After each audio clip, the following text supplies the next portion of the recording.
रात काला काला तू करो जो निहाला, सबके हो जाग जाई हो।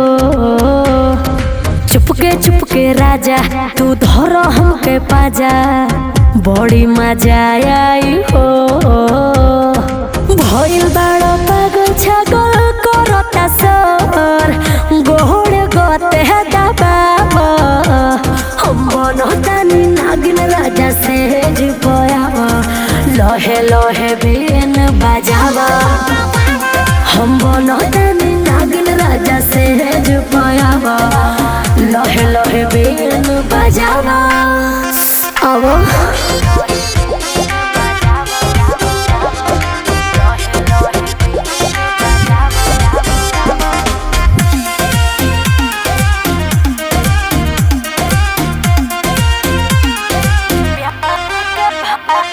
प्यार के भाव ले लो, बदन से ताव ले लो।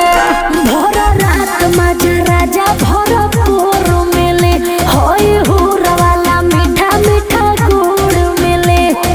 मन बाटे गिला लीला हो जाए तो बात आगे बढ़ावो। हम बनतानी नागिन राजा से पयावा, लहे लहे बीन बजावा।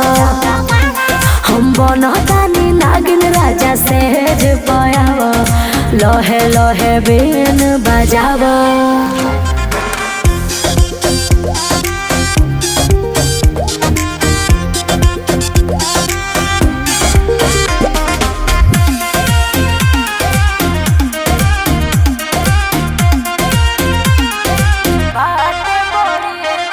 बात बड़ी बेकार रे, दूर को रोई बेमारे।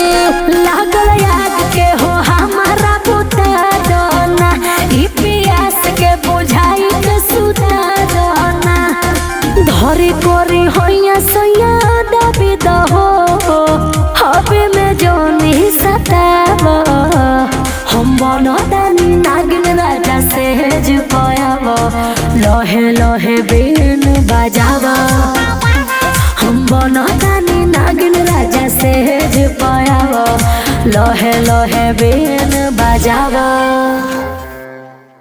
हम बनतानी नागिन राजा से पयावा, लहे लहे बीन बजावा।